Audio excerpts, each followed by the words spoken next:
सभी को बच्चों मेरा Radhe Radhe. I hope you will be fine.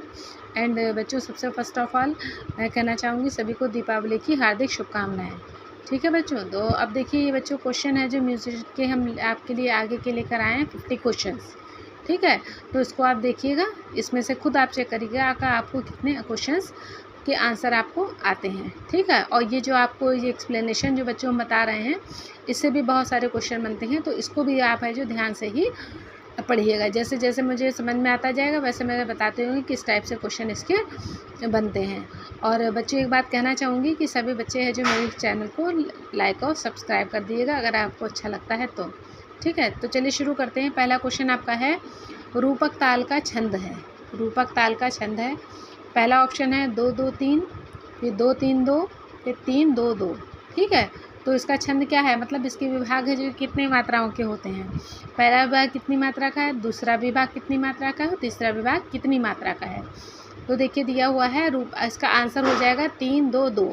देखिए पहला विभाग 3 मात्रा का होता है, फिर 2 मात्रा का होता है, फिर 2 मात्रा का होता है। और इसके बोल क्या होते हैं बच्चों, ती तीना धीना धीना, इस तरह से 7 मात्रा हो गई।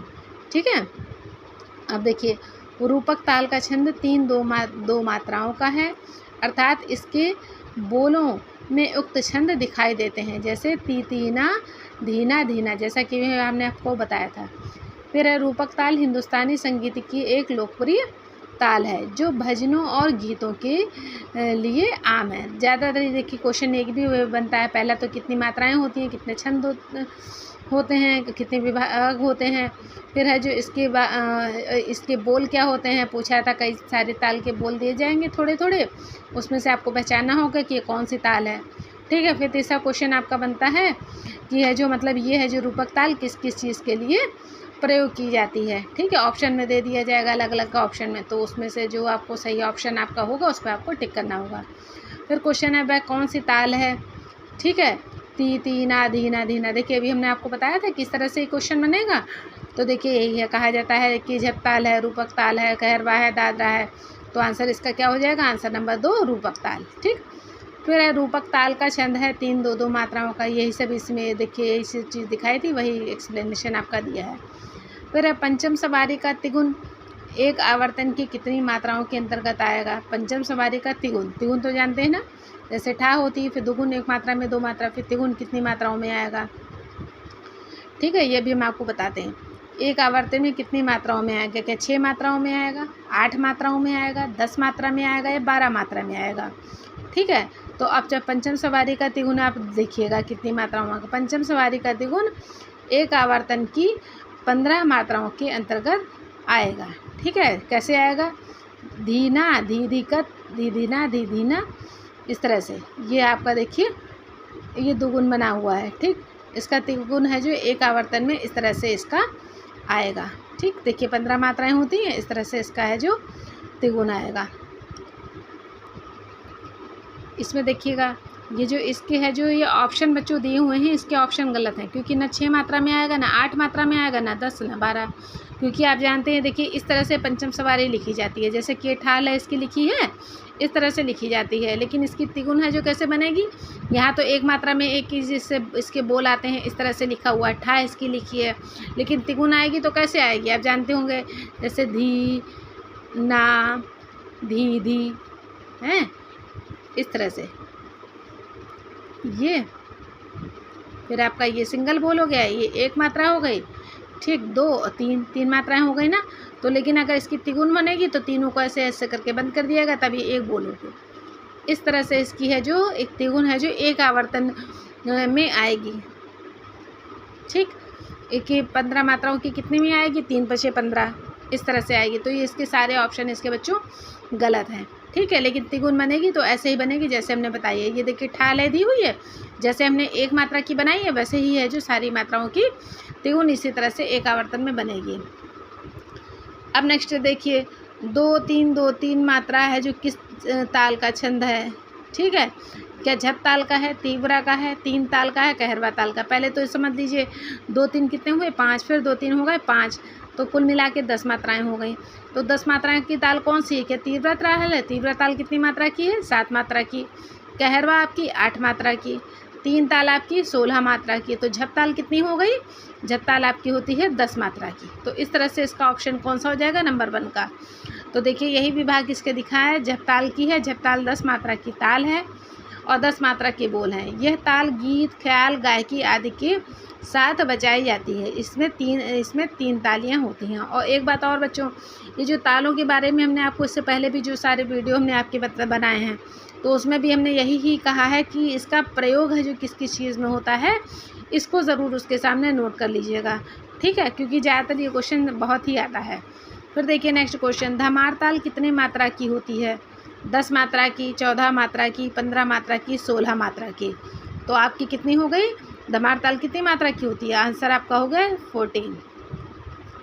धमार ताल का जन्म ब्रजभूमि के लोकगीतों से हुआ है, लोक संगीत से हुआ है। ये भी देखिए स्टेटमेंट जो है इम्पॉर्टेंट है। फिर इसका प्रचलन ब्रज के क्षेत्रों के लोकगीतों के रूप में बहुत से समय से चला आ रहा है। ये भी देखिए स्टेटमेंट इम्पॉर्टेंट है। इस लोकप्रिय में वर्ण विषय राधा कृष्ण की होली के खेलने का होता है। देखिए ज़्यादातर ये क्वेश्चन पूछा जाता है कि जो धमार ताल में है, जो धमार गाई जाती है, तो उसमें है जो किस चीज़ का मतलब किस टाइप की रचना होती है, इसमें किसका वर्णन होता है, तो आंसर आपका हो जाता है राधा कृष्ण, ठीक है। फिर धमार ताल में 14 मात्राएं होती हैं, तो ये क्वेश्चन ऐसे बनता है। फिर नेक्स्ट देखिए, निम्न बोल क्रम में धमार ताल के बोल क्रम लिखिए, ठीक है। जो ये क्रम दिए हुए हैं, तो इसको है जो मतलब कहा गया है बोल क्रम में कौन कौन से हैं। सबसे पहले क्या आ जाता है, ये आता है का, धीट धीट धा आता है। तो जो क्रम में बोल आते हैं, इस तरह से इसको है जो लिखना है। लेकिन जो इसके ऑप्शन है बच्चों, तो ये गलत है, क्योंकि इसमें है जो तूना कत और तीना धी धीना, इस किट धा दिनता, ये सब नहीं आता है, ठीक है। तूना कत अलग ताल में आता है, तीना धीना, अगर इससे ती जोड़ दिया जाए तो तीना धीना धीना रूपक हो जाएगी। किटधा दिनता, ये 4 ताल वगैरह में, तीव्र ताल वगैरह में, इस टाइप में है जो बोल आते हैं। तो ये आपका ऑप्शन गलत है, क्योंकि धमार ताल के बोल क्या होते हैं, का धी ट धा आ गा ती ट ता, ठीक है। इस तरह से बोल होते हैं, जो आपको पिछली बार में अपने पढ़ाई है, तो उसमें आप देखिएगा ये धमार ताल के बोल ऐसे ही दिए हैं। देखिए ये धमार ताल के बोल होते हैं, का धी ट धा आ गा ती ट ता आ, इस तरह से बोल होते हैं, ठीक है। तो वो ऑप्शन आपके गलत है, इस टाइप से यही ताल होती है। फिर देखिए 3 ताल के 4 आवर्तन में कितनी मात्राएं होती हैं। 3 ताल के 4 आवर्तन में, एक आवर्तन में कितनी हो जाती हैं, 16, तो 4 आवर्तन में कितनी हो जाएंगे, 16 चक्कू 64, ठीक है। तो इसके आंसर क्या हो जाएंगे ऑप्शन, तो इसका इस तरह से इसका आंसर क्या हो जाएगा 64, ऑप्शन नंबर 4। 3 ताल के 4 आवर्तन में 64 मात्राएं होती हैं। 3 ताल की मात्रा 16 होती है, अतः 16 को में 4 से गुना करने पर इसका गुणनफल 64 हो जाएगा। जैसा कि भी हमने आपको बताया कि 3 ताल में 16 मात्राएं होती हैं, अगर इसको 4 से मल्टीप्लाई कर देंगे तो आपका आंसर आपका हो जाएगा 16 चक्कू 64। फिर देखिए जब ताल की 8वीं मात्रा पर कौन सी ताली पड़ती है। अब देखिए 8वीं मात्रा पे है जो कौन सी ताली पड़ती है, क्या दूसरी पड़ती है, तीसरी पड़ती है, चौथी पड़ती है या 5वीं पड़ती है, ठीक है। ये आपको आंसर बताना, तो आंसर आपका हो जाएगा 3, ठीक। देखिए जब ताल की 8वीं मात्रा पर तीसरी ताली पड़ती है, जो कि निम्न बोल क्रम से स्पष्ट होता है। देखिए 1 2 3 पे आ गया, 4 5 फिर 6, ठीक। तो है जो जब तीसरी इसका विभाग होता है, तब है जो इसकी है जो ताली पड़ती है। देखिए 1 2 3 4 5 6 7 8 9 10, इस तरह से, ठीक। अब देखिए नेक्स्ट, जब ताल किस गायन शैली में प्रयोग किया जाता है। जब ताल, आप देखिए ये भी बताई हमने आपको, जब ताल कितनी मात्रा की होती है, 16 मात्रा की होती है। अब देखिए तो इसका प्रयोग किस में किया जाता है, क्या ध्रुपद में किया जाता है, ख्याल में किया जाता है, ठुमरी में किया जाता है, धमार में किया जाता है। तो आंसर आपका हो जाएगा नंबर 3, ठीक है, ठुमरी में किया जाता है। जब ताल का प्रयोग ठुमरी गायन के साथ किया जाता है, जबकि ध्रुपद गायन शैली के साथ 4 ताल, सूल ताल आदि किया जाता है। अब देखिए इसमें जब ताल का प्रयोग आपको पता चल गया कि ठुमरी में किया जाता है, जबकि ध्रुपद शैली में किसका प्रयोग किया जाता है, ध्रुपद शैली के साथ 4 ताल, सूल ताल, जैसे ध्रुपद दिया हुआ है तो आपको पता होना चाहिए कि इसका प्रयोग कितना किया जाएगा। देखिए एक क्वेश्चन के साथ साथ कितने कितने आपको क्वेश्चंस और मिल रहे हैं और कैसे उसके क्या आंसर है ये भी आपको पता चल रहा है। फिर ख्याल शैली के साथ तीन ताल और झपताल, तिलवाड़ा, झुमरा और धमार शैली के साथ धमार ताल का प्रयोग किया होता है। ये तो हमने आपको बताया जब धमार ताल आपको हमने पढ़ाई है। फिर देखिए ठुमरी गायन शैली में निम्न ताल का प्रयोग होता है। ठुमरी गायन शैली में किसका प्रयोग होता है? देखिए तीव्रा है, धमार है, चार ताल है, दीपचंदी है। देखिए दीपचंदी में भी ठुमरी का प्रयोग किया था, अभी हमने जत्ताल में बताया था, और दीपचंदी में भी है जो ठुमरी का प्रयोग किया था। फिर देखिए स्वरों की दृष्टि से ठुमरी हल्की और प्रायः विषयासक्त है। इसका संबंध संभवतः राधा कृष्ण भक्ति संप्रदाय के लिए हो रहा है और कथक ने इसे संवारा है। ये तो आपको पता ही है, अभी हमने आपको बताया राधा कृष्ण जी का के साथ ये ठुम वगैरह सब इसका प्रयोग होता है। फिर 19वीं शताब्दी में नवाब वाजिद अली शाह ज़माने में, जो कि अत्यधिक रसिक थे, ठुमरी बहुत लोकप्रिय हुई। ठुमरी सामान्यतः छोटी लंबाई और कम मात्रा वाले तालों में गाई जाती है, जिसमें कि कहरवा है, दादरा है, झपताल है, ये सब प्रमुख होती हैं। इसके अलावा दीपचंदी और झपताल की ठुमरी में भी काफ़ी प्रचलन में है। ठीक है, अब देखिएगा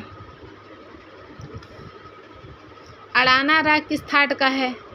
देखिए क्या बिलावल का है, मारवा का है, आसावरी का है और भैरवी का है। किसका है? तो आंसर आपका हो जाएगा आसावरी। ठीक है, अड़ाना राग किस थाट का है? आसावरी थाट का है। राग अड़ाना आसावरी थाट का है।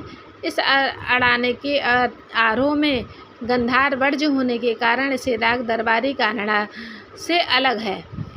अड़ाना विशेष कर माध्य में और तार सप्तक में खिलता है, मतलब मध्य में खिलता है, तार सप्तक में खिलता है। इसका गायन समय रात्रि का दूसरा प्रहर होता है।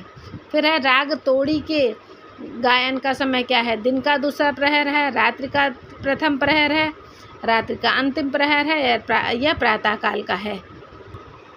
तो राग तोड़ी और कोमल है, यहाँ पे बच्चों गलत लिखा है, टोड़ी लिखा है, टोड़ी नहीं तोड़ी होता है। और कोमल और तीव्र स्वरों का एक ऐसा प्रमाण पैदा करता है कि भावना का सागर उमड़ पड़ता है। यह मियाँ की तोड़ी के नाम से भी प्रचलित है। राग तोड़ी के गायन का समय दिन का दूसरा प्रहर है। राग मियाँ की तोड़ी है जो बोला जाता है, तो उस नाम से भी ये प्रचलित है। फिर मुल्तानी राग की जाति है कैसी है? षाड़व संपूर्ण है, औड़व षाड़व है, औड़व संपूर्ण है, षाड़व षाड़व है। तो इसका आंसर हो जाएगा बच्चों ऑप्शन नंबर 3।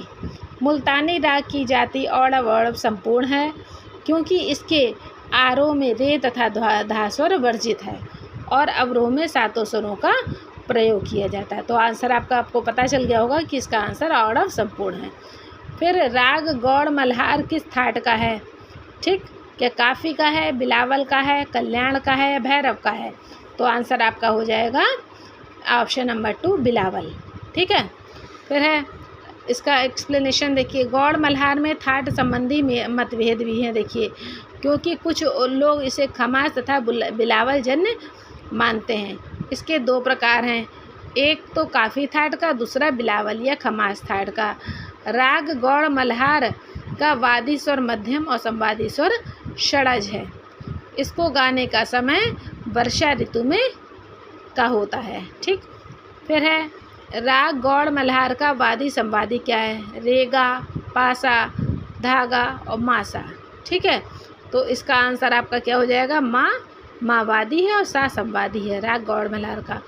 गौड़ मल्हार में भी थाट मतभेद है, क्योंकि इसमें कुछ लोग इसे खमास तथा कुछ लोग बिलावल जन्य मानते हैं।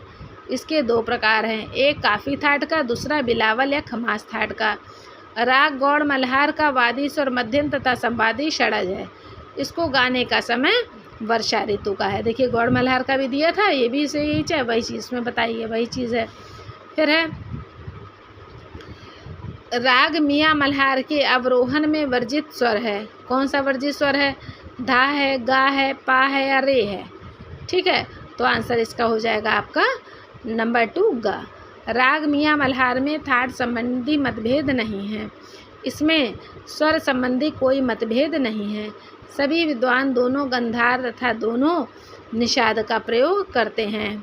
ठीक, राग मियाँ मल्हार में वादी संवादी के विषय में मतभेद है, अर्थात कुछ विद्वान षडज मध्यम या षडज पंचम के नाम से भी वादी संवादी मानते हैं। ठीक है, तो राग मियाँ मल्हार का है जो आरोह में वर्जित क्या हो गया आपका, गा वर्जित हो गया। फिर है इनमें से पूर्वी थाट के स्वर कौन से हैं? सारे गामा पाधा नीसा, सारे गामा पाधा नीसा मतलब खाली है जो इसका फ़र्क है। आप देखिएगा सब चीज़ दिया हुआ है, किसी में कोई है जो कोमल कर दिया, किसी में कोई कर दिया गया है।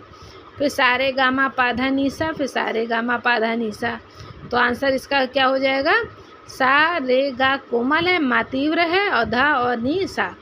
ठीक है, अच्छा इसका आंसर देखिए, राग पूर्वी सायंकाल संधि प्रकाश राग है, इसे गाया जाने वाला राग है, यह पूर्वांग प्रधान है। इस राग का विस्तार मंद तथा मध्य सप्तक में अधिक होता है। इस राग की प्रकृति गंभीर है। ठीक, फिर है किस राग में रेगा धा कोमल और मा तीव्र लगता है? भैरव में लगता है, भैरवी में लगता है, तोड़ी में लगता है या आशावरी में लगता है?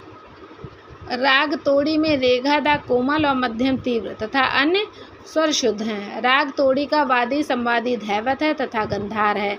ठीक है, तो आपको पता ही चल गया होगा, राग तोड़ी में रेगा धा कोमल लगता है और संवादी स्वर गंधार है। तोड़ी के गंधार का ऋषभ के सहारे अति कोमल उच्चारण है। इस राग के गाने का समय दिन के द्वितीय प्रहर का अंतिम चरण है।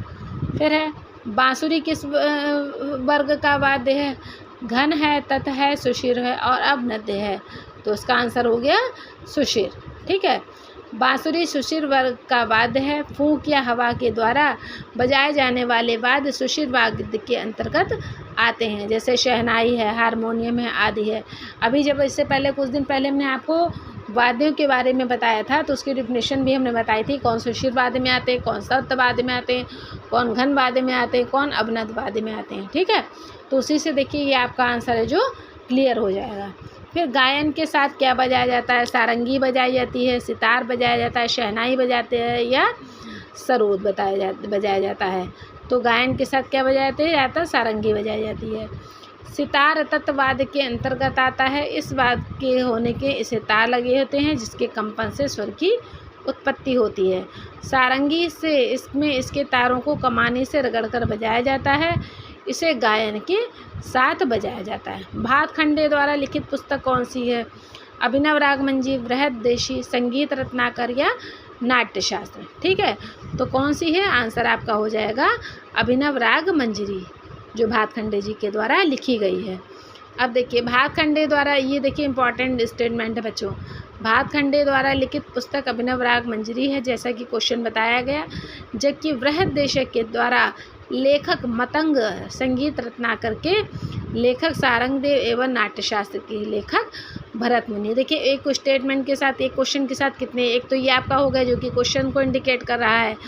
फिर दूसरा क्वेश्चन आपका हो गया बृहददेशी के लेखक कौन है, ये भी पता चल गया आपको, और मतंग के लेखक, ठीक, सारंगदेव के, ये सब है जो भरत मुनि के, सब देखिए इसमें बता दिया गया है। फिर सारंगदेव द्वारा लिखित प्रसिद्ध ग्रंथ कौन सा है? बृहददेशी है, संगीत रत्नाकर है, नाट्यशास्त्र है, अभिनव राग मंजरी। अब अभिनव राग मंजरी के लिए तो अभी बताया है हमने कि भातखंडे जी के द्वारा लिखा गया, तो ये तो हो नहीं सकता।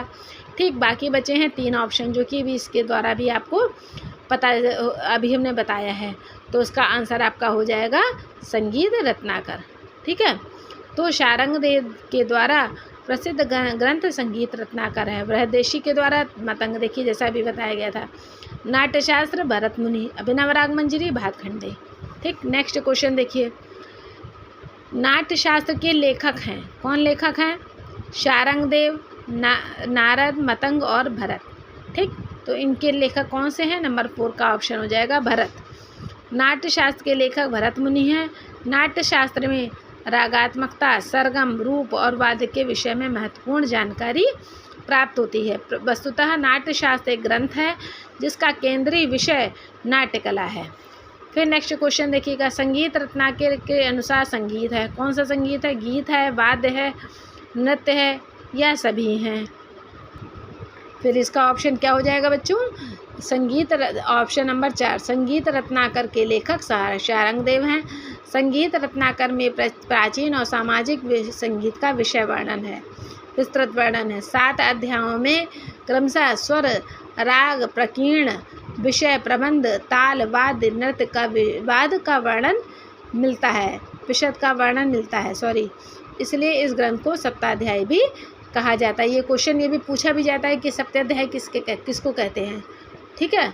तो इस तरह से फिर देखिए तानसेन के गुरु कौन थे? स्वामी वल्लभ दास, स्वामी कुंदन दास, स्वामी हरिदास या स्वामी नंददास।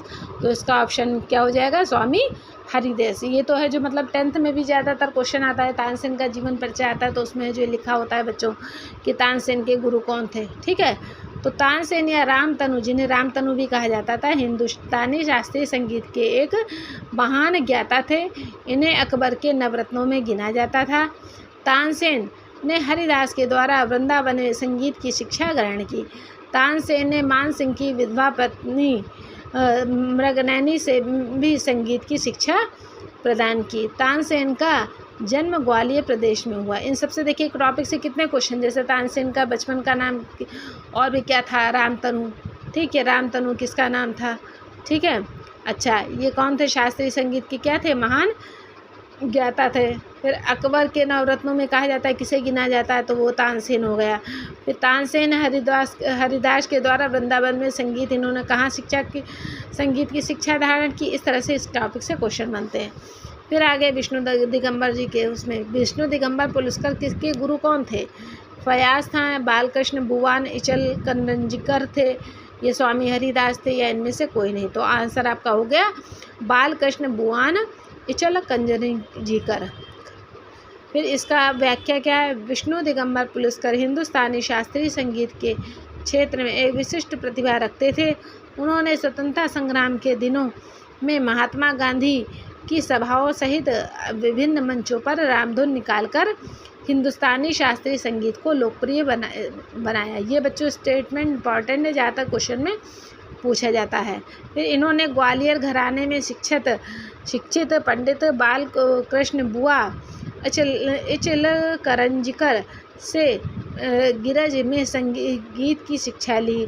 विष्णु दिगंबर पलुस्कर का जन्म 18 अगस्त 1872 ईस्वी को एवं मृत्यु 21 अगस्त 1931 को हुई। क्योंकि ये क्वेश्चन ये भी इम्पॉर्टेंट है कि ज़्यादातर इनका जन्म पूछा जाता है या इनमें से किसकी मृत्यु इस तारीख को ही, इस तरह से पूछा जाता है।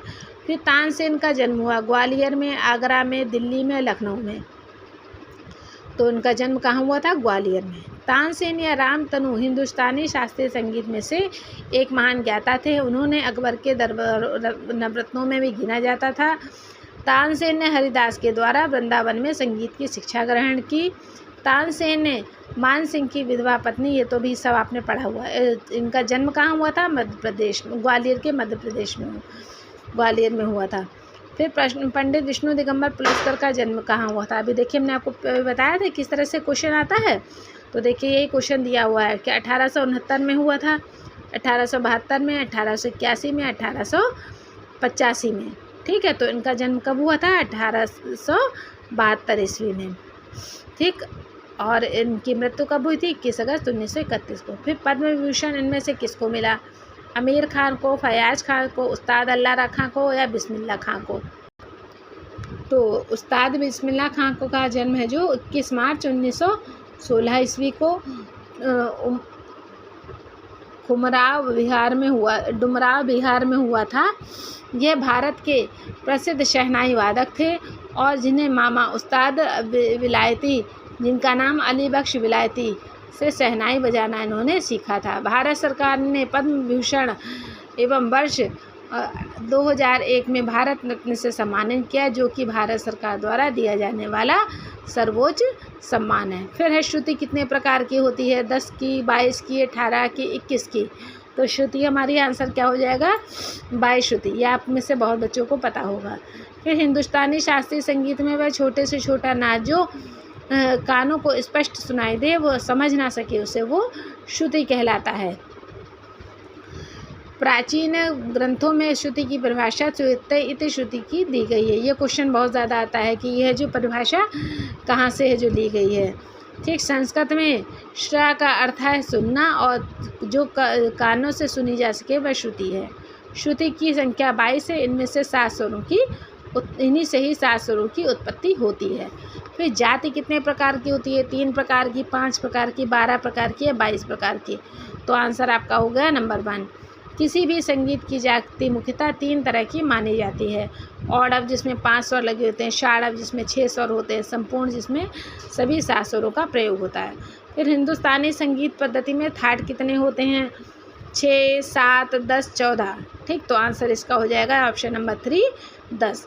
थाट हिंदुस्तानी संगीत के रागों में विभाजन की पद्धति है। हिंदुस्तानी संगीत पद्धति में 10 थाट माने जाते हैं। एक थाट से कई रागों की उत्पत्ति होती है और किसी भी थाट में कम से कम 7 स्वरों का होना ज़रूरी है। एक वीडियो आपको लिए भी इससे पहले बच्चों राग और राग के लक्षण लाए थे। अब कि हम आपके लिए थाट और थाट के है जो मतलब जो लक्षण होते वगैरह होते हैं, ये भी हम आपको बताएंगे। ठीक है, चलिए। अब है राग में जिस स्वर का प्रयोग नहीं होता है उसे क्या कहते हैं? न्याय स्वर कहते हैं, बहुत स्वर कहते हैं, अल्पत स्वर कहते हैं, वर्ज्य स्वर कहते हैं। तो आपका आंसर हो जाएगा वर्ज्य स्वर। ये जब आपको इससे ये क्वेश्चन में शॉर्ट्स में आपको डिफिनेशन जो पढ़ाएंगे पिछले वीडियो में, तो देखिए छोटी छोटी डिफिनेशन। अब यहाँ पे देखिए इसी तरह से क्वेश्चन आ रहे हैं। कितना है जो ऑप्शन कितना छोटा है, और जो हमने आपको ये जो पढ़ाए हैं शॉर्ट्स में पढ़ाए हैं उसको आप कितना भी अगर आप लर्न कर लेते हैं, उस वीडियो को आप कम से कम 6-7 बार आप देखिए। जब देखेंगे आप तो वो चीज़ है जो आपके माइंड में बिल्कुल से कैप्चर हो जाएगी। ठीक है, तो फिर आपको ये ज़्यादातर जो बड़े क्वेश्चंस होते हैं या कम समय में होते हैं तो आपको अलग से रिवीजन करने की ज़रूरत नहीं होगी, क्योंकि ये सब क्वेश्चन है जो शॉर्ट्स वाले जो हैं ये आपका कलेक्शन होते हैं मात्र तुरंत फटाफट पढ़ने के लिए। ठीक है, और कम समय में उसको पढ़ने के लिए। अच्छा, अब देखिए राग में अब ये भी देखिए इम्पॉर्टेंट स्टेटमेंट है। राग में जिस स्वर का प्रयोग नहीं होता है उसे वर्ज्य स्वर। ठीक, जो बहुत स्वर उस स्वर को कहते हैं जो अधिकतर प्रयोग किया जाता है। जिस स्वरों को राग में अल्प मात्रा में प्रयोग किया था उसे अल्पत स्वर, अल्प माने ही कम होता है। और जिस स्वर में कुछ देर तक है जो रुका जाता है उसे न्यास कहते हैं उसे न्यास स्वर कहा जाता है। फिर देखिए उस्ताद अल्लाह रखा खां प्रसिद्ध वादक कलाकार हैं। अब किसके कलाकार हैं? संतूर के हैं, शहनाई के हैं, तबला के हैं, पखावाज के हैं। तो आपका आंसर हो जाएगा तबला का। अब देखिए ये भी स्टेटमेंट बच्चों इम्पॉर्टेंट है। उस्ताद अल्लाह खां कुरैशी अल्लाह रखा के नाम से लोकप्रिय एवं प्रसिद्ध भारतीय तबला वादक थे। ठीक है, हिंदुस्तानी शास्त्रीय संगीत में वे विशेष स्थान रखते थे। वह सितार वादक रविशंकर के लगातार संगतकार भी थे। उन्होंने 1977 में पद्मश्री और 1982 में संगीत नाटक अकादमी पुरस्कार से सम्मानित किया। देखिए इसमें कितनी लाइन बच्चों है जो इम्पोर्टेंट सदी से कितने क्वेश्चन बनते हैं, ज़्यादातर ये पूछे जाते हैं। और बच्चों एक बार फिर से कहना है कि अगर वीडियो का आपको पसंद आता है प्लीज़ हमारे चैनल को लाइक और सब्सक्राइब कर दीजिएगा, जिससे कि आपको है जो नोटिफिकेशन जो भी हमारी तरफ से जाए वो आपको सबसे पहले तुरंत ही मिले। चलो बच्चों आगे बढ़ते हैं। फिर इनमें से ध्रुपद गायक कौन थे? अमीनुद्दीन डागर, फयाज़ खां, मल्लिकार्जुन मंसूर या भीमसेन जोशी। तो आंसर आपका हो जाएगा नंबर 1 उस्ताद नासिर अमीनुद्दीन डागर का जन्म 20 अक्टूबर 1923 को इंदौर में हुआ था। वे 4 ध्रुपद गायन भाइयों में से दूसरे नंबर के डागर वाणी शैली में ध्रुपद गायक थे। डागर वाणी के पूछे जाते हैं कि इनमें से कौन से गायक थे या कौन संबंध रखता था। फिर है इन्होंने दिग्गज जुगलबंदी या वरिष्ठ डागर ब्रदर्स की जोड़ी में इन्हें छोटे भाई के रूप में भी याद किया जाता है। देखिए ये भी देखिए डागर ब्रदर्स की जोड़ी के नाम से। फिर 1975 में इन्होंने स्वयं के ध्रुपद संस्थान की स्थापना की। उसमें से 1986 में पद्म विभूषण नाम से सम्मानित किया गया। फिर वो देखिए क्वेश्चन नेक्स्ट आपका है सरोद वादक किसे कौन था? मतलब इनमें से पंडित रविशंकर, अमजद अली खान, उस्ताद विलायत खान, इनमें से कोई नहीं। तो इसका आंसर क्या हो जाएगा? अमजद अली खान। अमजद अली खान का एक प्रसिद्ध सरोद वादक हैं जिनको भारत सरकार द्वारा 1991 में कला के क्षेत्र में पद्म विभूषण से सम्मानित किया गया था। जबकि पंडित रविशंकर और उस्ताद विलायत खान को ये एक प्रसिद्ध सितार वादक है। फिर देखिए संतूर वादक कौन है? उस्ताद अली अकबर खां, उस्ताद हलीम जाफ़र खां, पंडित शिव कुमार शर्मा या पंडित शांता प्रसाद। तो इसका आंसर क्या हो जाएगा बच्चों? पंडित शिव कुमार शर्मा। फिर है पंडित शिव कुमार शर्मा प्रख्यात भारतीय संतूर वादक हैं। संतूर एवं कश्मीरी लोकवाद्य हैं। शिव कुमार शर्मा का जन्म जम्मू में गायक पंडित उमा दत्त शर्मा के घर पर हुआ। ये भी देखिए सब इम्पॉर्टेंट स्टेटमेंट है। इन्हें भारत सरकार द्वारा 1991 में पद्मश्री एवं 2001 में पद्म विभूषण से भी पुरस्कृत किया गया। अब नेक्स्ट क्वेश्चन बच्चों देखिए, सितार वादक हैं। अभी संतूर वादक पूछे तब सितार वादक, ठीक। पंडित शिव कुमार शर्मा, पंडित रविशंकर, हरिप्रसाद चौरसिया और अमजद का लिखा है। इनमें से बहुत सारे क्वेश्चन ना बहुत बच्चों को आते होंगे, ये मतलब ज़्यादातर बेसिकली पूछे जाते हैं, लेकिन कुछ बच्चे को क्या होता है ऑप्शन देके कंफ्यूज होते हैं, तो उसमें थोड़ा सा इसको है जो इस वजह से इसको और अच्छे से देख लीजिएगा। तो इसका आंसर हो जाएगा बच्चों पंडित है जो रविशंकर है जो है सितार वादक हैं। पंडित रविशंकर विश्व सितार वादक हैं, जबकि पंडित शिव कुमार शर्मा सरोद वादक और हरिप्रसाद चौरसिया बांसुरी वादक तथा अमजद अली खां सरोद वादक हैं। देखिए एक साथ जो कितने लोगों के एक साथ कलेक्शन आपको मिल गया। सन 1982 में नई दिल्ली में आयोजित एशियाड का धुन इन्होंने तैयार किया था। ये भी देखिए कितना इम्पोर्टेंट है, जो पंडित रविशंकर के लिए कहा गया है, सॉरी हाँ उन्हीं के लिए कहा गया है कि यह जो एशियाड का धुन है जो इन्होंने ही तैयार किया था। इसे हाईलाइट कर लीजिएगा बच्चों। स्वरों के कितने भाग होते हैं? 2 होते हैं, 3 होते हैं, 5 होते हैं या 7 होते हैं। अब इसका ऑप्शन नंबर क्या हो जाएगा? 1, मतलब आंसर इसका हो जाएगा 2 विभाग होते हैं। संगीत में शब्द किसका कोई निश्चित रूप हो और जिसकी कोमलता या तीव्रता या उतार चढ़ाव अधिक ही सुनते हों, सहज से अनुमान हो सके, स्वर कहलाता है। भारतीय संगीत में 7 स्वर हैं जिनके नाम है षडज, ऋषभ, गंधार, मध्यम, पंचम, दैवत और निषाद। संगीत के 2 प्रकार और 2 स्वर भेद होते हैं, एक तो शुद्ध स्वर, दूसरा विकारी स्वर। फिर नेक्स्ट क्वेश्चन है, संगीत में कोमल स्वर हैं कितने हैं? 3 है, 4 है, 5 है, 7 है। तो संगीत में 4 कोमल स्वर होते हैं। कौन कौन से होते हैं? रे, गा, धा, नी, कोमल। तो संगीत में 4 स्वर कोमल होते हैं। कोई व्याख्या अपने नियत स्थान से थोड़ा नीचे खिसकता है तो वह कोमल स्वर कहलाता है, ठीक है। और कोई ऊपर खिसकता है तो वो तीव्र स्वर हो जाता है। और फिर अपने स्थान पर लौट आने पर है जो ये स्वर शुद्ध कहलाते हैं। इस तरह से 7 शुद्ध स्वर हो गए, 4 कोमल स्वर हो गए, तीव्र स्वर 1 हो गए, मिलकर है जो सारे स्वर 12 हो गए। संगीत में तीव्र स्वर कौन सा होता है? रे होता है, गा होता है, मा होता है, धा होता है। तो उसका आंसर मा हो जाएगा। कोई स्वर अपनी नियमित आवाज़ से ऊंचे जाने पर तीव्र कहलाता है। रे, गा, धा, नी, ये चारों स्वर जब अपनी जगह से नीचे हटते हैं तो कोमल बन जाते हैं, और जब इन्हें फिर ऊपर से नियत स्थान से पर पहुंचा जाता है तो ये तीव्र हो जाते हैं, ठीक है। ये क्वेश्चन परिभाषा भी आ सकती है शॉर्ट में कि तीव्र स्वर है जो कि परिभाषा बताइए, या इसका मतलब तीव्र स्वर किसे कहते हैं। किंतु माँ यानी मध्यम स्वर जब अपने नियत स्थान से हटता है तो नीचे नहीं जाता, वह विकृत स्वर ऊंचा हो जाता है। यह कारण मध्यम तीव्र कहलाता है। फिर नेक्स्ट क्वेश्चन बच्चों आता है आपका, सप्तक में कुल स्वर संख्या बताइए। 5, 7, 12 या 14, ठीक है। तो आंसर आपका हो जाएगा 3। कितने होते हैं? 12 स्वर, जैसा कि अभी हमने आपको बताया है। 7 स्वरों को सप्तक कहा जाता है, लेकिन ध्वनि की ऊंचाई और निचाई के आधार पर संगीत में 3 तरह के सप्तक माने जाते हैं। साधारण ध्वनि को क्या कहा जाता है? मध्य सप्तक। मध्य के ऊपर की ध्वनि को तार सप्तक, और मध्य के नीचे की ध्वनि को क्या कहते हैं? मंद्र सप्तक। फिर देखिए शुद्ध स्वर कितने होते हैं? 5 होते हैं, 7 होते हैं, 10 होते हैं, 12। ये तो भी हमने आपको ऊपर ही के क्वेश्चन में बताया कि शुद्ध स्वर कितने होते हैं। तो इसका आंसर क्या हो जाएगा? 7। शुद्ध स्वर है जो 7 होते हैं, जिसे कोई शब्द नियत स्थान से थोड़ा नीचे खिसकता है तो क्या कहलाता है? कोमल स्वर। और जब है जो ऊपर खिसकता है तो तीव्र हो जाता है। फिर अपने स्थान पर लौट जाने पर है जो ये शुद्ध स्वर कहे जाते हैं।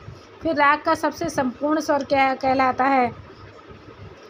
वादी, संवादी, अनुवादी या विवादी। तो आपका क्या हो जाएगा? वादी राग का सबसे महत्वपूर्ण स्वर क्या कहलाता है? वादी कहलाता है, ठीक है। इसे राग का राजा स्वर भी कहते हैं। जब आपको शॉर्ट्स की डिफिनेशन बच्चों ने पढ़ाई थी तो उसमें आपको वादी संवादी के बारे में भी हमने बताया था। फिर देखिए अचल स्वर किसे कहते हैं? रेधा को कहते हैं, सापा को कहते हैं, गानी को कहते हैं, मासा को कहते हैं। ठीक है, तो ऑप्शन इसका हो जाएगा सा और पा। ये भी हमने आपको शॉर्ट्स डिफिनेशन में बताया है। वह स्वर जो हमेशा शुद्ध होते हैं और विकृत कभी नहीं होते हैं वो अचल स्वर कहलाते हैं। जैसे सा और पा, ये दोनों स्वर अचल स्वर हैं और यह अपने स्थान पर अडिग रहते हैं। ना तो ये कोमल होते हैं और ना ही ये है जो तीव्र होते हैं, ये सदैव शुद्ध रहते हैं। ये देखिए जो हमने आपको जो छोटे छोटे शॉर्ट्स क्वेश्चन बताए हैं, इससे ये कितने हैं जो आपके हैं जो मिलते जुलते हैं। अगर ये वो आपने रट लिए अच्छी तरह से, ठीक, तो ये सब देखिए ऑब्जेक्टिव क्वेश्चन आपके कितने सॉल्व हो जाएंगे। और देखिए अभी हमने इससे पहले 20 क्वेश्चंस का हमने आपको वीडियो भेजा था, अब उसके आगे के 50 क्वेश्चन का हम भेज रहे हैं।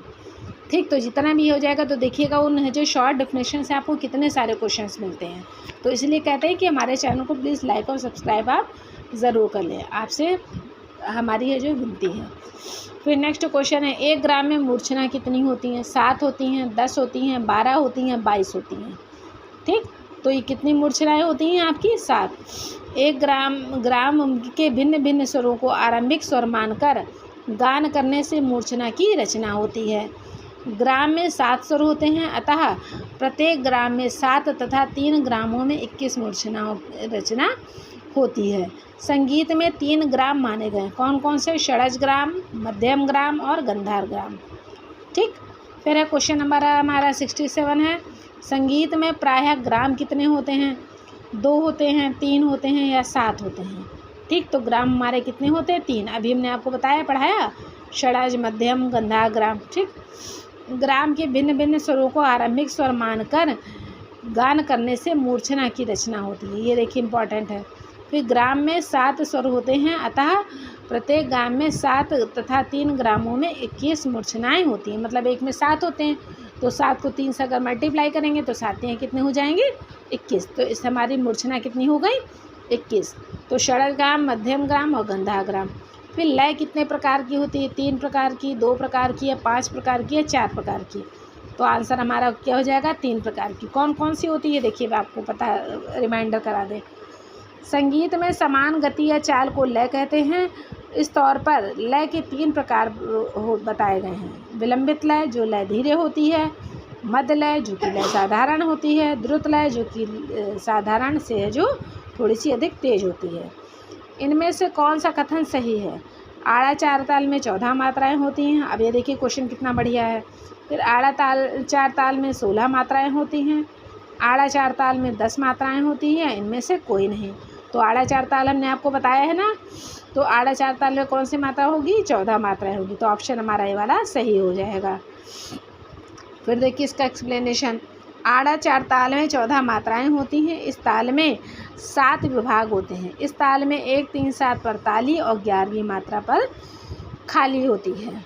ठीक है, और इसके बोल क्या है? धिन तिरकिट धी ना, तू ना, तकत्ता तिरकिट धी ना, धी धी ना, इस तरह से। ठीक, फिर देखिए नेक्स्ट लास्ट क्वेश्चन हमारा बच्चों, झूमरा ताल में कितनी तालियां होती हैं? 1 होती है, 3 होती हैं, 2। ये भी हमने आपको पिछले इसी वीडियो में बताया है। झूमरा हिंदुस्तानी संगीत का एक ताल है। झूमरा ताल में 14 बीट होती हैं। झूमरा का प्रयोग अक्सर विलंबित या अति विलंबित ख्याल में किया जाता है। इसमें 3 तालियां होती हैं। तो बच्चों आज के लिए इतना ही कोई है। और बच्चों आप हमें टेलीग्राम पे भी ज्वाइन कर सकते हैं, जो कि ASMG नाम से है जो बना हुआ है।